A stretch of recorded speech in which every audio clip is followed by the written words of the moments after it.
afraid. Okay, so with that being said, I think that it's appropriate to provide a voice that I think actually does represent what a lot of people believe about Kamala Harris in the black community, and how a lot of black people saw what happened at that conference between Trump and the black propaganda. So without further ado, let's get into it.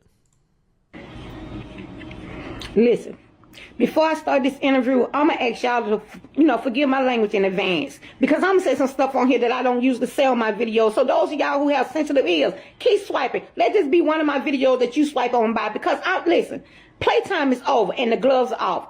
Now, listen, first I want to say thank you to my Chi-Town sister who, let me know that Trump was going to be in Chicago doing the interview. Now, let me say this. This was the most disrespectful interview I think I've ever seen. First of all, Trump knew when he went to this interview that he was going in the lion's den. Kudos, Trump, to you going to this, because it was some straight up bullshit. This girl was so disrespectful, it's ridiculous. The whole fucking panel was disrespectful, but it was so disrespectful, it was ridiculous. First of all, Kamala Harris didn't even show up. Kamala Harris didn't even show up because she don't feel like she needs to show up, because she already knows she got the black votes lined up in Chicago, and she don't have no respect for the black people. And let's not forget, she chicken shit. She complete chicken shit, because she been saying she wanted to debate Trump, and this would have been the best time for her to be on stage with Trump and say whatever she wanted to say to him. But of course she didn't even show up. The doggone interviewers, they were 35 minutes late because they had no respect for Trump either. Yeah, so I just want to say, again, she's making some very salient points here, right? The point about Kamala not showing up, again, tells you everything you need to know about this narrative from the media that Kamala's so strong. Kamala said, anytime, any place, I'm ready to debate Trump. She's trying to take the position as the person that Trump is running away from. But when she had an opportunity to actually be in the same building as Trump, to get on the same stage as Trump, to have Trump say it to her face, which is what she asked for, she declined. Now, I don't want to hear nothing about she was at some sorority event. No.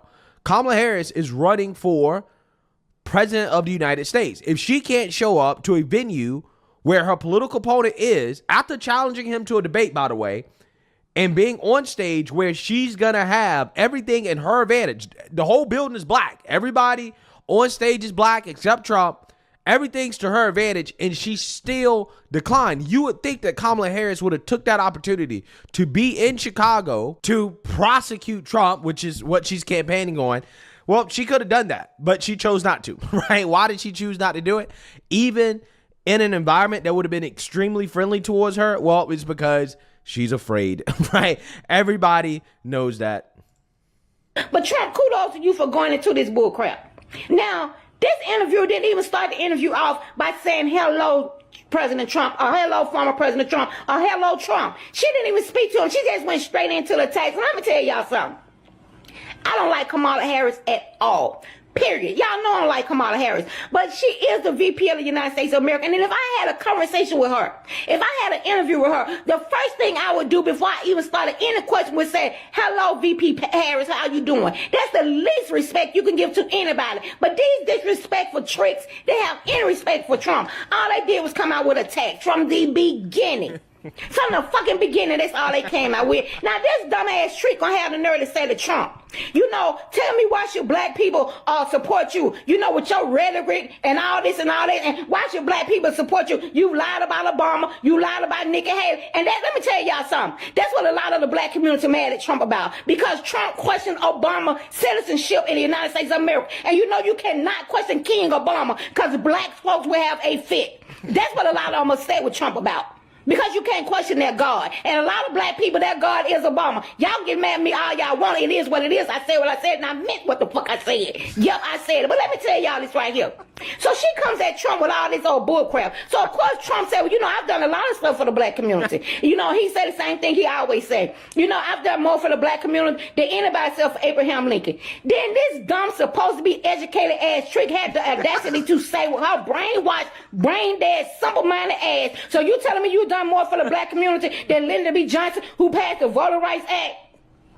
This has got to be the dumbest bitch I ever heard in my life, and I've heard a lot of them. But she's supposed to be so educated. First of all, let me tell y'all something, because I'm tired of blacks acting like Democrats, and Lyndon B. Johnson did so much for the goddamn black community. Lyndon B. Johnson didn't have a fucking choice but to sign off on the Voting Rights Act because Republicans passed it. He was the president of the United States of America, and he didn't have a choice but to sign off on it. It's not like Lyndon B. Johnson and the Democrat Party did a goddamn thing for blacks out of the kindness of their heart. They did it because they didn't have a choice because Republicans passed it. And I'm so sick of these goddamn dumbass black folks acting like Democrats loved us. They ain't never cared nothing about us, and they still don't. But y'all keep falling for this goddamn trap they keep putting out there, thinking they care so much about you. Hey, there's not a point that I can disagree with. I can't disagree with it, especially again the whole Voting Rights Act thing, because Democrats seem to inconveniently try to forget history, right? They try to forget that Republicans actually paved the way for modern day civil rights. Like, for example, when you talk about the first Civil Rights Act, which is the Civil Rights Act of 1866, that was passed by Republicans overwhelmingly in Congress.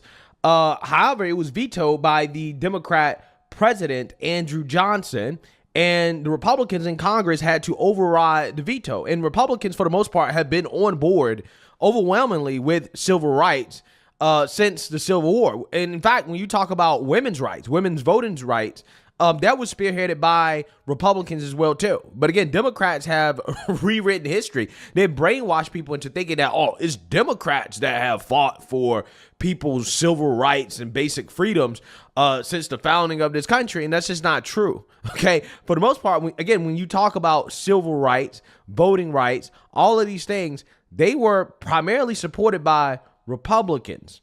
But again, Democrats inconveniently leave that out. They try to change it and try to take credit and say that, every Republican before 1964 was actually a Democrat, right? This is what they do. And every Democrat was actually a Republican, except they never do that with FDR, right? They love claiming FDR, who, by the way, is responsible for redlining, okay? Because that's where redlining originated in the New Deal.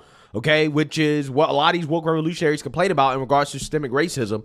And anytime these people talk about systemic racism, you can always trace it back to some Democrat policy, right? That's the hilarious part about how, black people just vote for Democrats no matter what, thinking that Democrats have been fighting for them throughout most of the history of the party, when that's just not true, right? That's just not true. It's just factually not true. And I'm glad some people actually understand this. And yep, I said what I said and I meant what I said. But then, shit goes on to ask, so you call, Republicans and y'all said Kamala Harris is a DEI hire. Do you think she's a DEI hire? Fuck yeah, she's a DEI hire.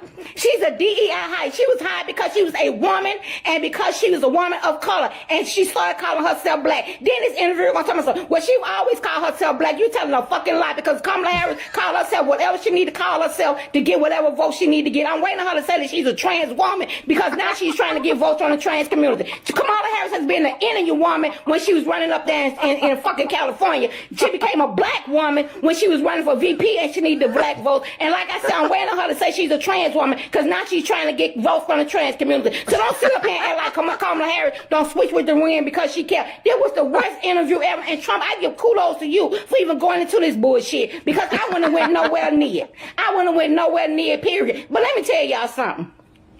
If y'all sitting up here thinking just because a person is black or just because a person is a woman that they got to jump in line with the Democratic Party or they got to vote for Kamala Harris, kiss the crack of my ass, because I am a black woman and I'm not voting for either. I'm not voting for Kamala Harris and I'm not voting for the Democratic Party, and it is what the fuck it is.